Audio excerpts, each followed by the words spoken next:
What is up, everybody? I am Ant, and I'm joined by my good friend, co-host. I haven't seen him in like a month. I'm depressed, but now I'm happy because I do get to see him. Introduce yourself, sir. Tyler Peterson and Anthony, it's just great to be here. It's been a long time. A month is way too long. So it's the holidays. What do you expect? I'm glad to be back with you, man. Let's do this thing. I think the last time I saw you was when the whole video camera fiasco situation happened. That was a lot of fun.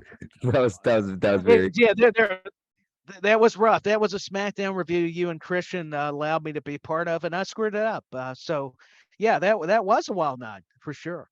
So I do want to just say before we get into our Raw's War recap, I am the current WWE pay-per-view champion.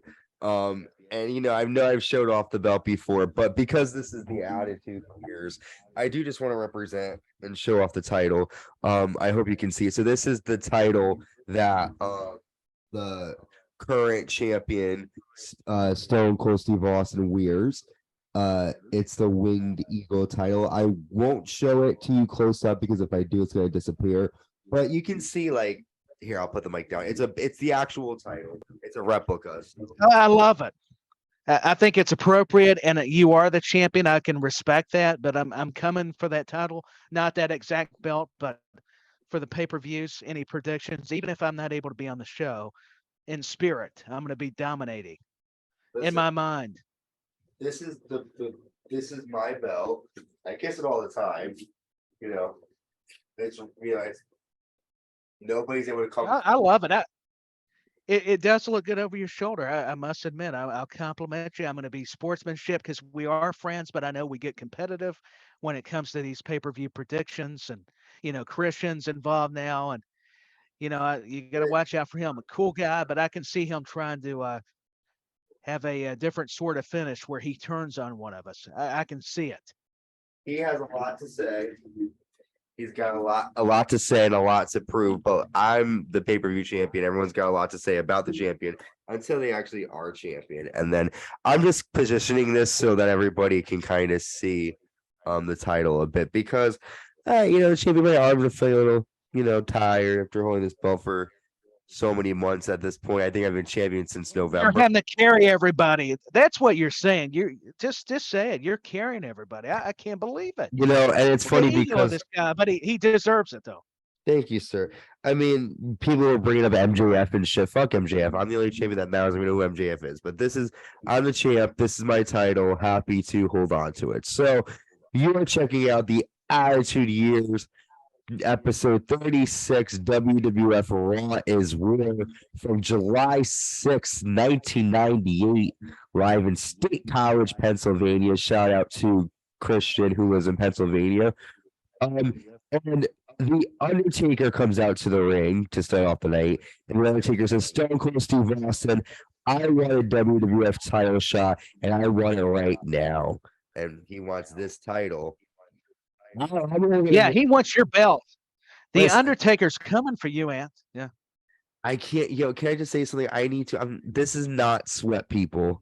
I'm just letting you know it's not because I'm so disgusted by this. I don't know what it's literally my deodorant. I feel like I don't know. I'm just putting it out there. Sorry, I just put my arm up. I saw that. I have a weird thing against that. So yeah. I couldn't tell. I thought it was all that hard work you were doing to get that championship.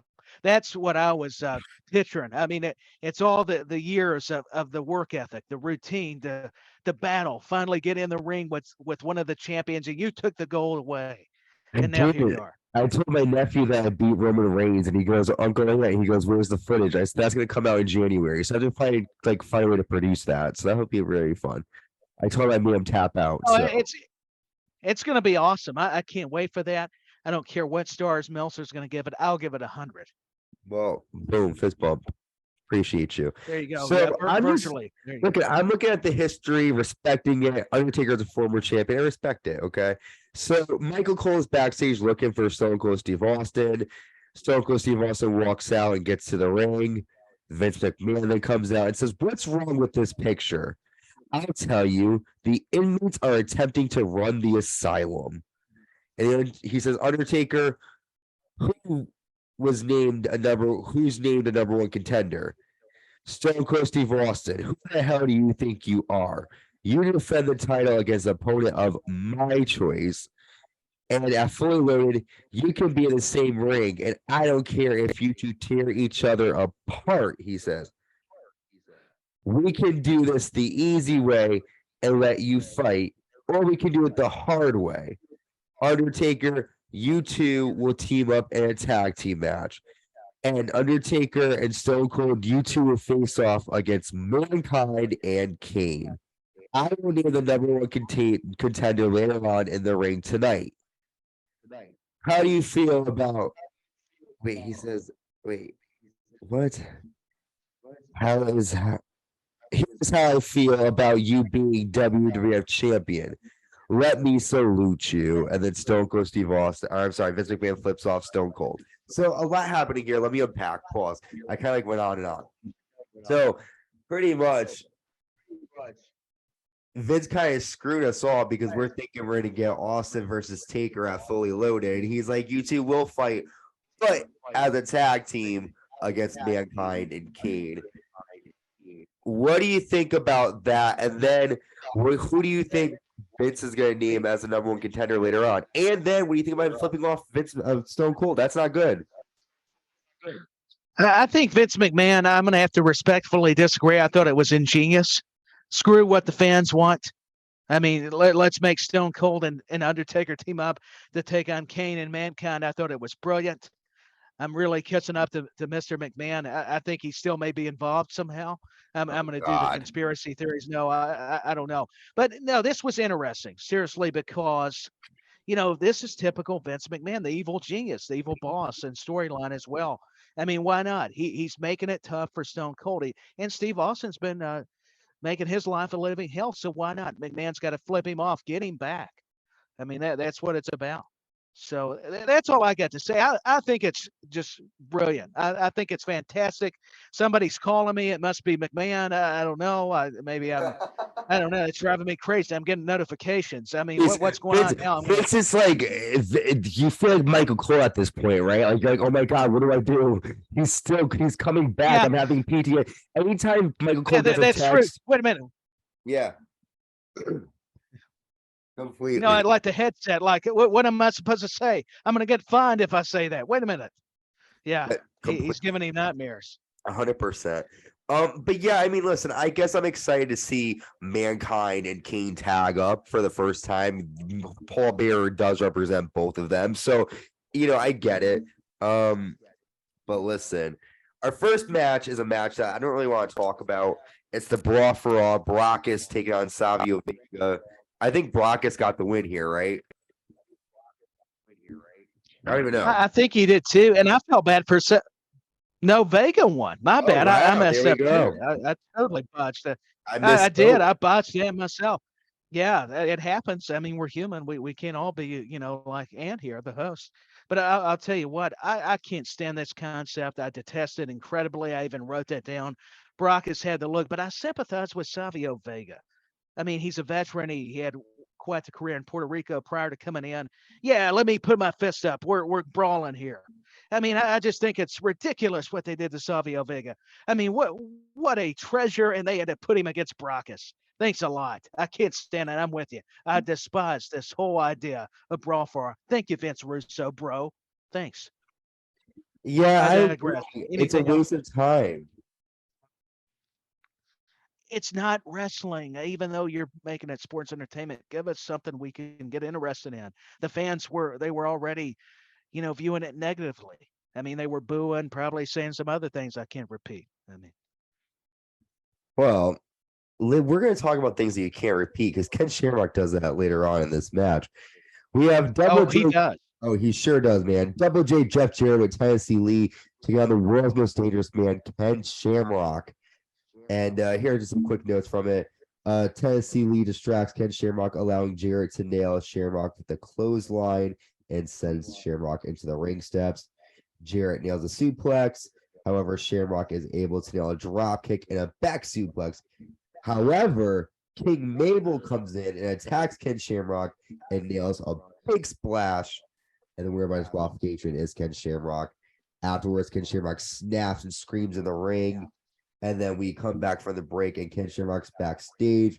And Shamrock says, Mabel, if you are any kind of man, you'll meet me here in the ring tonight. So, King Mabel coming back to show Ken Shamrock, I'm the king of WWF. What do you think? Yeah, this was very weird. Yeah, King Mabel, no disrespect, very large person, but something did not click with me as far as his wrestling style ability. You definitely weren't going to get the technical kind of masterpiece match that everybody loves to review and everything and give it stars and thumbs down. Who cares about that crap? But Shamrock, I love that he was intense. He's not going to be intimidated by anybody. He's the world's most dangerous man. And how dare anybody not love Double J or Tennessee Lee because he's got Tennessee in his name and he's part of the Fuller family. Gosh, I'm a mark for Jeff Jarrett, and you can tell if you've listened to enough of these episodes, and you can tell maybe I'm trying to be unbiased, but I'm partial. Listen, I like Jeff Jarrett. My only problem is he needs to stop trying to go after the tag team titles in AEW right now. But that's for another show. Yeah, that's for another program. And Shamrock's just boring. But listen, back in '98, I can see why people liked him because he's crazy. You don't know what he's gonna do. But speaking of he was intense. No, go ahead. Yeah, he was. Yeah, no, I was going to add that's why he didn't have to have the great promos. It was more of the physicality, what he could bring, all the UFC buzz as well. You think about the marketing. Yeah, just hit your face and really look like you're going to mess up somebody. That's what we love, man. We got caught up in that stuff. I mean, just for me. Yeah, I mean, listen, I was a big Ken Shamrock fan as a kid. Here are two big dudes going at it. Bradshaw's taking on Vader. The match starts with Bradshaw giving a big boot. Vader nails a clothesline. However, Kane and Mankind come down and attack both men. Kane nails a chokeslam to the behemoth Vader. Mankind applies the mandible claw on Bradshaw, and Kane nails Vader with a huge tombstone. The match ends in no contest. This is basically Mankind and Kane trying to send a message to Stone Cold and Undertaker, like, dudes, we're not meant to mess with. What'd you think of Kane and Mankind coming out and showing their dominance? I think it was important due to what McMahon we were talking about earlier, setting up that main event with Stone Cold and Undertaker taking on what you were saying, discussing with Kane and Mankind. But I'll tell you what, Bradshaw and Vader, you talk about two stiff guys. I mean, very physical, the way they wrestle. And, to me, Bradshaw reminds you of Stan Hansen. And this was great. I actually enjoyed this match. Was it one of my favorites? I mean, no, but JBL and Vader, I've got a soft spot, even though they were anything but soft as far as their fists. I mean, it was or kicks or whatever you have it. But I did like the dynamic of Mankind and Kane. Was Paul Bearer out there? Not that he's got to be for every segment, but I can't help it. If Paul Bear's out there, it makes everything just a little bit. I don't know. But it was good. So I think they just came out. I watched it. I can't remember much. I don't think so. I didn't put them in my notes. So I don't think so. Or I even took notes, and it's okay. I mean, but yeah, I mean, just listen, just a big dude. I'm gonna tell you this. I try to lift up a 6'4" person. Okay, could not happen. Whoa. Okay. What'd you suplexing? I tried to body slam. Okay. Couldn't happen. So, I mean, it's hard to do it. I'm not saying I'm the caliber of Kane, but I'm just trying to say picking up another human is hard. But let's move on. Very difficult. That's what he said and she said. Okay. We have another tag match where we have a tag match going up. The Headbangers taking on the Disciples of Apocalypse with their new manager, Paul Ellering. Here are some notes. Mosh nails a Hurricane Rana, and the two nail a double clothesline. Paul Ellering says the Legion of Doom are gone. It's the era of the DOA. Skull drops Thrasher on the apron, and the DOA nail their combo slam finisher to get the win. This match just made to make DOA look good and sort of like continue the trash talk of LOD. What did you think of this? Yeah, it was to help elevate DOA because Paul Ellering, if you're going to have the mouthpiece, I think we've seen the LOD Paul Ellering combination so much that the Harris twins, as I knew them as well, needed this. So I didn't mind it. It actually gave it a little bit of a twist, even if you saw it coming. And I think the Headbangers were underrated. I really enjoyed what they brought to the table. So, the match was pretty good for what it was, but was it one of my favorites? No, but Paul Ellering to me, just what can I say? I'm a fan of old school wrestling, and anytime you introduce one of these, classic characters, it makes all the difference in the world, at least for me. And for me, like the problem is like, so I didn't get to appreciate Paul Ellering until 2017 and 2016 when he came out with the Authors of Pain. So when I'm watching this and Right. looking back, again, we're only watching Raw's War. So we're not talking about what happens on Shotgun Saturday Night or whatever sort of other shows there are. So far, what I see, he doesn't do much. He's just working with DOA. And a lot of these storylines are like big matches on pay-per-views, and I don't see enough oomph in it. And maybe that's because a lot of stuff happens on the other shows. Maybe I don't know. That's a possibility, but I get what you're saying. A lot of stuff happens so fast, which helped my interest level and my attention span, because even then it would kind of get shorter. But that's the thing. I think it was a lot more the hot top angles and getting those big matches, like you stated, on the big shows like the pay-per-views. But yeah, I think that has a lot to do with it, the other programs. So it makes you wonder, if we reviewed all of them, how this would all tie in, because that's there. I'm sure there's some we could miss. I don't know. That's me speculating. I write for websites. I don't know. Speculation, cheap plug, sir. Yeah, cheap plug. You notice that? That was terrible. You say that's a bad transition. Move on. Yeah. Mick Foley. Okay, so we have the Skittle Slam of the week. Stone Cold Steve Austin giving the Undertaker a Stone Cold Stunner. Of course, that's great. Our next match, D'Lo Brown with the Godfather taking on Terry Funk. Here are some quick notes. Funk nails a pile driver and gets a 2 count, and he sends D'Lo into the railing outside. Funk nails a springboard moonsault to D'Lo Brown outside. That was impressive. And then That was unbelievable. crazy. Funk nails a moonsault to the back of D'Lo and gets a 2. The end comes after the Godfather nails Terry with his chain, and D'Lo hits the lowdown. However, after the match, the Undertaker comes down and nails D'Lo Brown, the Godfather, and Terry Funk, each with a choke slam. So let's dissect the match. What did you think about? Terry Funk's impressive as fuck, man. Just the moonsaults, just putting his body on the line. Holy cow, D'Lo Brown looks good. The Godfather. I mean, this is the beginning iteration of it all. What'd you think? I thought it was a fun match. You just mentioned one of the major spots with Terry Funk still sacrificing his body. I mean, and he continued to do so years afterwards, after this very point. To me, I even put this in my notes. Funk knows how to create opportunities just via his in-ring experience. D'Lo possesses so many special qualities. We've talked about this a lot, Anthony. I mean, but Funk knew how to outsmart the opponent. The way they laid out the story, it allowed D'Lo Brown to wear down Terry Funk and make him vulnerable, and it elevated D'Lo Brown. So I think it was important to have a legend, not just a veteran, but a legend like Terry Funk involved. And the Godfather nailed him with his chain. I mean, I loved early Godfather. I mean, that one just off the chain. He nailed him with the chain. My goodness. Boom. And boy, I got fired from comedy for that reason. A great example. Boom. But yeah, and then the Undertaker choking. Choking both those guys. I mean, you don't make the Undertaker, man. He doesn't care if it's Terry Funk, the Nation members, or it could be anybody. I mean, the guy was just mad during this year. I mean, he was just coming out and beating up everybody. He sure was this whole entire year, man.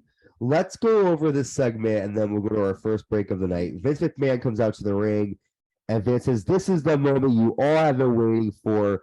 Firstly, I'd like to introduce Mankind." So Mankind comes out to the ring. Vince says, "Thank you for joining us, Mick. Now I'd like to introduce Kane." And then he introduces the Phenom, the Undertaker. Vince says, "Which one of you should be the number one contenders? Perhaps it should be Mankind." Vince says, "With what you did at Hell in a Cell, I feel your pain and your hurt, and I want to publicly thank you for all that you've done."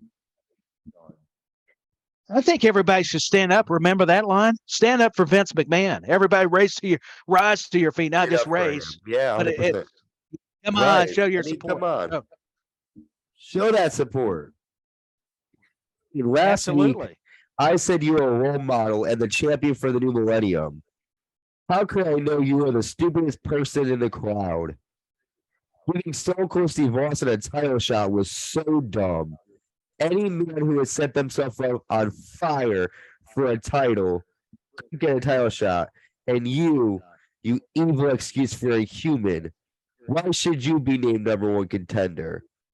Because you almost took this man's life, he's talking to The Undertaker. Because you burned your brother in an inferno match. You want to be champion more than life itself. Tonight, the three of you will compete to find out who will become the number one contender. So Vince McMahon did a really good job here putting over each talent and making them each look like a definite contender. Oh, he did. I mean, that was the point. McMahon still got people over, even though he was even in opposition to them. And I think these segments are brilliant. I mean, that's all I can say. Very compelling. I know we overuse those words, but it's true. I mean, this was just this. This is what made Raw, must see television. You always couldn't wait to watch it when you, even if you had to record it on videotape. This is before DVRs, folks. I mean, DCR. it used to be VHS. Yeah, that's how old school we're going back to the 90s here. But to me, Taker deserved it. He angry. Vince is trying to calm him down. He just talked about everybody running it like a mental hospital, and then even telling Kane, hey, how dumb can you be? You set yourself on fire. Even though, if he would have been successful, then Vince would have had a different approach. But I enjoyed it. I can't help it, man. This is just great stuff. Dude, I'm really into it. Got me excited for later on. I can talk about these two things. I feel like we can take up the time with these two things. The Brawl for All match, Hawk versus Draws. I didn't watch this. We can skip. I mean, really, this. If you have anything to say, you can say it. I didn't watch and didn't really No, care. it didn't do anything to help them, Draws or Hawks. So no, we can just move on. These are just atrocious. Boring, I'm glad right? we're not spending time on them. Yeah. No. So Marvelous Mark Miller and his new maid squeeze Jacqueline come out to the ring, and Jacqueline says, "I've been quiet long enough. I take responsibility in losing last week. Unfortunately, the day before the fight was our 2-month anniversary, and me and my man went 12 rounds the night before his tank was empty. Before he met, Whoa. sorry, his tank was empty before he met me. He was deprived. Sable wasn't able to please her man. No motor under her. She had no motor under her hood. Sable couldn't shift her gear. And then Sable comes out to the ring and Sable says, "You got the story all wrong. Mark's tire was flat." Sable says, "They didn't make Viagra back then." Jacqueline says, "I'm 100% woman. I got the goods. This body is premium real estate." And then Sable says, Oh, "How long have you been renting it out?" And then Jacqueline says, ouch. "Why don't you show it off in a bikini contest?" Sable says, "Don't just blow it, show it. My bikini will be fully loaded, and I will drop the bomb on you." So, with 2 minutes left before our break, we are the Uncensored Wrestling Podcast. We have a bikini match in the works. Sable versus Jacqueline. I'm a mama, shuggy duggy, quack quack, oink oink, baby baby, squeeze me. Yeah, in honor of Booker T, I was just going to concur. God bless this segment.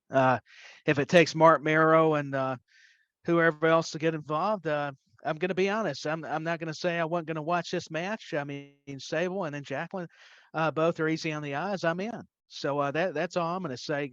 This is Attitude Era at its best, and people can say what they want about my character, but hey, what am I supposed to lie and not look forward to it? Premium real estate. I mean, listen, Sable out and drop the Those bomb on me lines, anytime.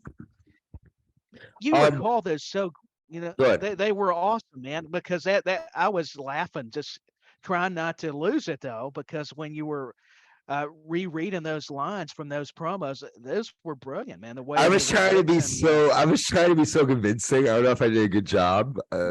No, no, you did. I was trying not to be so annoying if I started laughing, but I couldn't help it. Some of those moments did. It drew the smile, and I had to constrain myself because it was just so entertaining. It What was they were, entertaining the as hell. interaction between all of them. It was. I agree. Well, before we go to our first break, I do want to say when we come back, we're going to be covering a controversial moment in the Attitude Era. We are the Uncensored Pro Wrestling podcast, so we definitely are going to cover it. But I just want to put that little disclaimer out there. And if you're getting offended, just stop right here. But we're going to come right back with the rest of the Attitude Years. Stay with us. Welcome back, everybody. I am Ant, and I'm joined by my good friend and co-host. Introduce yourself, sir. Well, and it's Tyler Peters, and it's just so good to be back with you. We just took a break, and I can't wait to talk more about this exciting and very intriguing episode of Raw is War. Raw is War. I just want to say a quick little shout out before we get started. You can check us out. We are the Uncensored Pro Wrestling Podcast, and you can check us out on Spotify, Apple Podcasts, Amazon Music, Castbox, wherever you get your podcast streaming from. You can definitely hear us. Give us a like. We have so much content. The Attitude Years. We have the Raw recaps, SmackDown recaps. Christian kills it with the AEW Dynamite recaps. We have pay-per-view recaps. A lot of stuff. New stuff coming your way in 2023. Make sure you check us out on there. If you want to see our beautiful, amazing faces, which why wouldn't you? I know it. I mean, no, I mean, how can you not? See this weird mark on my arm. I thought it's very pretty. I mean, why not? And then all the ladies can check out Tyler's beautiful, manly, rugged face as he prepares to get ready for his football game tonight. Yeah, I do have an important game, but yeah, the ladies again. I got to be careful with that kind of statement. What kind of ladies we talking here? I mean, well, better move on. We better move on. Of course, slow down, so we talking woman. Yeah, I bury myself. I find a way to get that shovel in or something. Confidence, sir. Confidence is key. Well, you can check us out on YouTube. So subscribe, like, hit the notification bell, stay notified when new content comes out, leave a comment, all that fun stuff. So we gave you guys this disclaimer, before we went to break. I'm just gonna say we're covering a topic that nowadays when you look at it can be shocking to some people. It can be sad, it can be funny to some people, it could be serious. Some people look at it like, I don't know what to think about it. Just in the climate of the world that we are in today, we've come so far since 1998. So I just want to put this out here that we are the Uncensored Pro Wrestling Podcast, and we are going to be covering controversial topics like this. We're going to be covering things like Chris Benoit, Owen Hart, obviously, we still cover. So we don't hold back. And this segment is very, racially driven, and it's made to poke fun at the nation. So let's just talk about it. And, you can say your thoughts, and then we'll, move on. So D-Generation X comes out. Each member is dressed up as the Nation of Domination. Triple H is dressed up as The Rock. Billy Gunn is the Godfather. And he says, "Pimps up, hose down." Billy Gunn has blackface on. Triple H says, the crock just came from the bathroom, and you should smell what The Rock was cooking. And the Road Dogg, is D-Lo, drops to the floor. Triple H pretends to go for the people's elbow, and he doesn't do it. And Triple H says, when Croc hits the rock bottom, he has to smack himself down. Jason Sensation's Owen Hart with the long nose. He says, I look like a damn road sign. I try to be a tough guy, but I just couldn't grow my beard in. What am I, an aardvark? And then X-Pac's in blackface. and he's pretends to be really big. He does hey hey hey, like he's Fat Albert. And Triple H says, "Look, know your role, nation. We got two words for you. Suck it." So looking back, if the whole point of it was just to kind of like make fun of the nation, I don't really understand what is happening. Yeah, I'm with you. This was such a bizarre moment. I mean, we talk about how it's going to be always unique with every episode of Raw's War.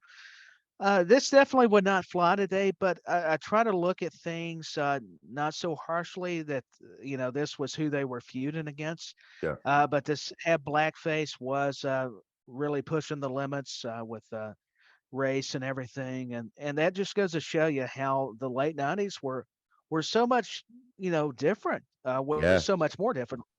Let me correct myself than what we're experiencing today. And but even then, I would be it'd be hard to watch or be involved in a segment like this. So.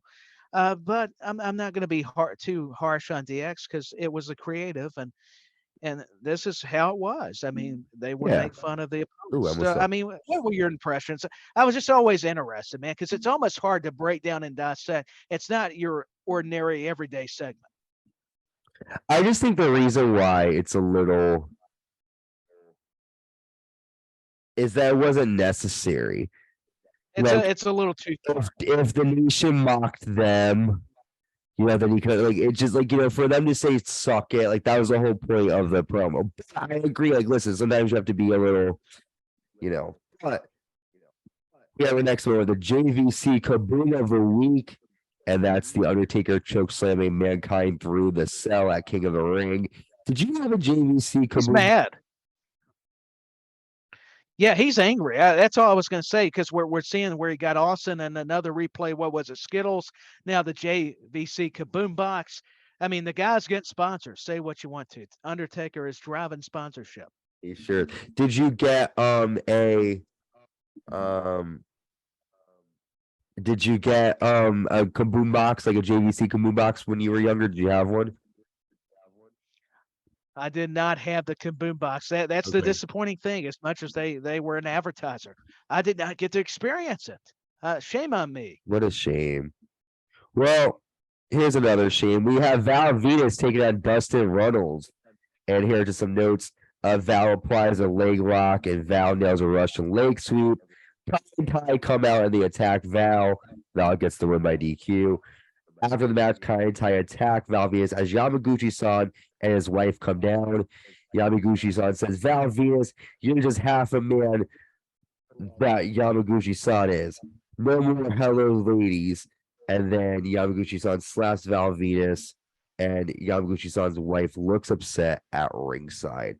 So Yamaguchi-san tell Val Venus, you're not half the man as I'm a big man. Don't come from my wife. You think Yamaguchi-san would make a great porn star?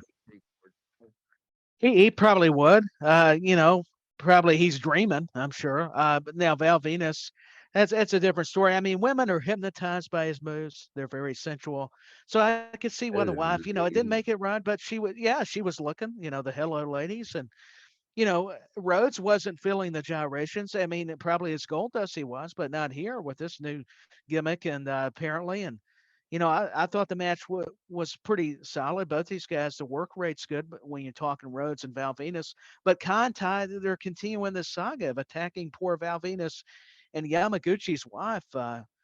Hey, she's seeming to like some of Val, so of course he's going to be upset with him. But I mean, with all due respect, could you blame her? I mean, I'm not putting myself in that. I mean, because we're talking about Val Venus, but she had eyes for him, Listen, for his eyes only, like a James Bond movie. Yeah. Here's my problem with Val. Val's like a complicated. It's almost like it's funny. I always like to say this. I love this whole scenario, right? Not this one, but the whole like Macho Man Hulk Hogan scenario, right? When you're a kid, you are like Hulk Hogan's the man. Hulk Hogan is defending Miss Elizabeth. Hulk Hogan is like red and blue, and Macho Man's being mean, and he's putting his hands on her, and he's attacking Hulk Hogan. But then you can become an adult. And you develop feelings and become a man or a woman, and you really like someone, and you start to think like, wait, why is this person grabbing my love's like arm. Like, why is she or he on their arms? Why is this person defending this person? Why is this person doing this? As a kid, I love Valvinas, right? But as an adult, you're a porn Sure. star and you're trying to hook up with my wife. You'd have a problem. Yeah. I mean, the reality is nobody would appreciate that, but I guess I was losing myself in, the aura You're in at the all. thighs and the gyrations of Valvinas. Listen, I get it. He's a stud. Well, no, well, I wasn't going to say that, but I mean, uh, well, what a segment it was. I'll just try to bounce back at you. I mean, it was. I mean, she was definitely tempted, but I'm with you. Poor Yamaguchi-san had to defend his honor. It was his wife, and I'm sure in Japan they've got a code, and I can't wait to see more of this. Speaking of unpacking the whole storyline, I mean, this Yeah. is definitely vintage Vince Russo. Listen, things get That unpacked pretty soon. they can. Uncooked, uncorked, and uncensored. So up Yeah, it's next we definitely have uncensored. yeah, definitely is uncensored. The reigning king of the ring, the world's most dangerous man, Ken Shamrock, taking on the former king of the ring, Mabel. And Mabel nails a shoulder and elbow to Ken Shamrock. Shamrock nails a flying elbow to the face of Mabel and a spinning heel kick. Uh, Mabel misses a flying clothesline, and Shamrock applies an ankle lock, and Mabel taps out. Afterwards, Shamrock keeps the ankle lock applied. And King Mabel learned his lesson. You're not the king of the ring. Ken Shamrock is. Um, I think this match wasn't necessary. You know, if this is just how it ends, I just think they're just trying to book stuff for Ken Shamrock at this point. But what'd you think of It's this? just trying to. Yeah, all I was going to say is just trying to get Shamrock more elevated, even though we didn't think of Mabel much. I mean, with all due respect, Mabel had some interesting gimmicks. I mean, Viscera was entertaining was out there, but that's what it was. I mean, Shamrock just needed the big victory over the big guy. So that's all I took it as. I mean, it was an interesting matchup. I mean, did Mabel actually do a drop kick, or was I dreaming that? I don't know that he actually got off his feet. But would have swore that I saw him do some kind of move that was out of the ordinary. But maybe I'm thinking of a different wrestling program. I don't know. Um, Uh, I think. Listen, I feel like they use maybe we what happened. uh maybe we remembered too much to where we tried to forget. Maybe that's what. My problem with this whole entire Ken Shamrock thing, is like I don't know if it was the week before or the week. I think it was week before. They did a triple threat match for King of the Ring. Who's the best one? Now they're having another like. We don't need to see all the former King of the Rings fight Ken Shamrock. Like what are they getting here? And I feel bad because Mabel is a pretty decent talent, and they're only using him for that purpose just because he's a former King of the Ring. Yeah, I just think it's pretty simplistic, at least for me. Like kind of like you were saying, I'm just playing off of that it's just to make definitely they're pushing and getting behind Shamrock with the character, the King of the Ring, all that, and yeah, it's a shame Mabel probably had to be used as a pawn in the overall scheme of things, but I understand it and why the meaning behind it, the question and answer, the Q&A, however you want to say it. Yeah, But one of my favorite segments is coming up next. I can't wait for you this to is break this this is down. a big one. This is a big attitude moment. I got a little sidetracked here because I'm thinking about this moment here. We have Vince McMahon joining commentary, and the WWF champion Stone Cold Steve Austin does as well because we're going to find out our new number one contender. We have a triple threat match: Kane taking on Mankind and the Undertaker. The Undertaker does not come out, and Vince tells Tony Chimel to say the Undertaker is chicken shit. So Kane and Mankind will compete in a no holds barred pinfalls count anywhere match. Mankind says, I will not under any circumstances fight my friend Kane. Mankind sits outside by the steps, and Kane attacks Mankind and pins him. And after them, everyone's like, what the fuck? Why did he do this? Well, after the match, as my title belt looks like it's falling off. Hello. Um, After the match, Kane takes off his mask, and to everyone's surprise, it's the Undertaker. I can't What is believe it. happening? I was shocked. Why is Kane Oh my naked goodness. somewhere in the building? And why is the Undertaker dressed up like his brother? What is happening? The is it Kane or the Undertaker as a number one contender? I mean, I think it's the Undertaker because he wasn't Kane. He should be, yeah. He wasn't Kane. He fooled us all. And He fooled talk about mind everybody. game psychology. The Yeah, Master he of did. Evil literally fucked with everybody. What do you think? I thought it was very clever on the Undertaker's part. I just want to say, first of all, how classy of gentlemen Vince McMahon and Paul Bearer are, first of all. And this was interesting. You know, we didn't get a triple threat match like we thought. It was Austin came out to steal McMahon's spotlight. Of course he did. And Stone Cold got back at McMahon. He flipped him off. I mean, McMahon did deserve that. I like the banter between McMahon and Austin on commentary. We've mentioned this. Taker not showing up was a nice touch. McMahon insulting Tony Chimmel, or has Chimmel, pardon me, insult the Taker. That's where it goes. And this no holds barred affair. I like how Mankind will not follow orders. He's showing loyalty, but it got him nowhere because, you know, Undertaker, he thought it was Kane, but it's Undertaker, and that's who wins the match. So, you know, there was just some quick points that I noticed, and, you know, it really just, it was a kind of another way, a surprising ending for the show. I mean, what we're used to, what we have came to expect now. So I didn't mind it. I thought, you know, the Undertaker's not only mad at everybody, but he's going to prove, hey, I can do Kane as well as Kane, if not a little better. And yes, somewhere Kane's in the back or on a street corner. Is this where he started running for a mayor? I wonder if this is when it started. Well, it should have, because dude is like, you know, Yeah. he needs to fight to get pants. I have a question. I know. Hang on. Yeah. Wait a minute. I'm listening. Fun. Who do you think? Do you think they picked the right guy with Undertaker being number one contender, or here we go. Hello, world. Okay. Championship. Or do you think? Oh, Go ahead. No, you were going to ask, do you think Undertaker's Undertaker's the right guy for the challenge, right? I think so. Don't get me wrong. I liked how Kane was the champion for a little bit, and eventually he'll get that title back. And I really liked Kane during this era, especially. But I think Undertaker's just such the attraction, the established big time headline star, however you want to say it. And then against Austin's just going to present a great matchup for the championship. That's the way I look at it. I don't know. Maybe that's not popular opinion. Well, no, it's mine. What do you think was the moment of the night for you that stood out? Moment of the night, that always gets tougher and tougher. I must say, I think Terry Funk, that spot. That was cool. The moonsault, that was cool. I liked Vader and Bradshaw. I like the whole idea with McMahon ordering Stone Cold and Taker to team up, Kane, Mankind.